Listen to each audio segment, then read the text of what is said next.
Hey, you. So if you've been exploring Python, maybe drawing some cool arcs and arrows, you're definitely in the right place. Yeah, we've heard you're getting pretty good at those. Today, we're doing a deep dive into something that will make those creations even more powerful, variables. Specifically, we're going to unpack local and global variables in Python. Think of this as, well, understanding the secret sauce that lets you really level up your Python projects, right? Exactly. Knowing how to use variables in different spots in your code is key to making more complex stuff, more interactive drawings. And we've got some good material explaining this with examples. Our goal is just to pull out the most important stuff for you as you keep learning. Yep, let's get into it. Okay, so let's nail the basics first. What exactly is a variable? Simply put, a variable is just a name that holds a value. You've probably already used them, maybe without even thinking too hard about it. Like if I write arrow length at 75. Perfect example. Arrow length is the variable name, and 75 is the value it stores. It's like a label. Right, a label for a piece of info you want to use later. Makes sense. Okay, now what about these global variables? What makes them global? So global variables are the ones you create in top-level code outside of any functions. Top level meaning, not indented inside one of those def blocks. Exactly. Right at the main level of your script. And the key thing is they can be used anywhere in that top-level code or inside any function you write later. Anywhere. Okay, but I noticed the source material says we should be used sparingly. Why is that? Why the caution? That's a really good point. While maybe for the arc and arrow stuff right now it seems simple, as your programs get bigger, well, using too many globals can make things kind of tangled. Tangled how? Well, different parts of your code become more tightly linked. It makes it harder to track how changing something in one place might, accidentally break something else entirely. Debugging gets trickier too because that global could be changed from anywhere. Okay, so it's about keeping your code organized and predictable, basically. Avoiding those, wait, where did that value change? Moments. Precisely. But the source does mention a specific exception, at least for now. It says, using globals is okay to store shapes that we need to change when events occur. Right, events like mouse clicks. How would that work with our drawings? Yeah, exactly. Let's say you draw an arc. You store that arc object, the thing Python knows represents your arc in a global variable. Okay. Then maybe you have an onMousePress function. Inside that function, you can reach out, grab that global variable holding the arc, and say, change its color. Ah, I see. So the global variable acts like a bridge between the initial drawing and the later interaction code. That's a great way to put it. It lets different parts communicate about that specific shape. Okay, that makes sense for interactive stuff. So globals, accessible everywhere, used carefully, but useful for shapes you need to change later. Got it. Huh. Let's switch to local variables then. These pop up with functions, right? Like an onMousePress, x. Exactly. And the source is really clear. Function parameters are local variables, sometimes just called local. So x and y in that example, Like that. they're local. Yep. They only exist and have meaning inside that specific onMousePress function. If you tried to use x somewhere else in your code outside that function, Python would just say, what's x? So they have their own little bubble inside the function. Perfect analogy. And there's another type of local variable mentioned, helper variables. Helper variables, what are those for? They're variables you create inside a function, not as parameters, but just to make the code clearer and easier to write. Okay, the example they give is pretty helpful here. Inside onMousePress, they check if mouse's x is less than 200. Right.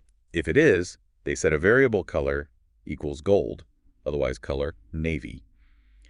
Then they use that color variable when they create a circle. Yeah, circle, mouse x, mouse y30, fill color. So how does using that color variable make things clearer than just putting gold or navy directly in the circle part? Well, imagine you weren't just drawing one circle. Maybe you're drawing a circle and a rectangle and labeling them all based on that mouse click position. Instead of repeating the is mouse x 200 logic for each shape's color, you do it once, store the result in the local color variable, and then just reuse color for the circle, the rectangle, the label. It keeps the logic in one place. Makes the code way less repetitive and easier to understand later. Right. You figure out the color once, put it in a temporary local box called color, and then use that box whenever you need the color within that function call. Makes total sense. Exactly. It's about good organization within the function. Okay. Now there's another code snippet in the source material. It has a counter variable at the top.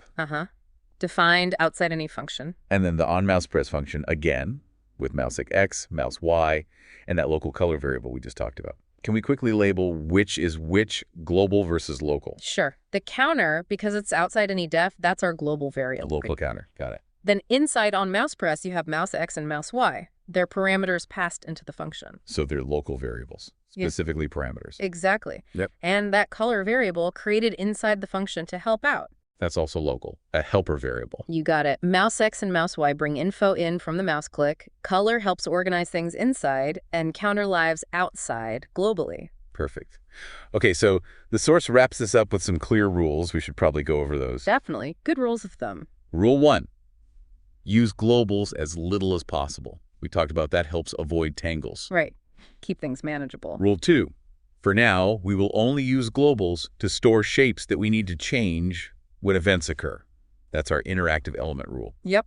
This specific exception for now. Rule 3, use locals a lot, especially helper variables, because they make code cleaner. Yeah, don't be afraid to create temporary variables inside functions if it makes things clearer. And finally, rule 4, do not use a local with the same name as a global.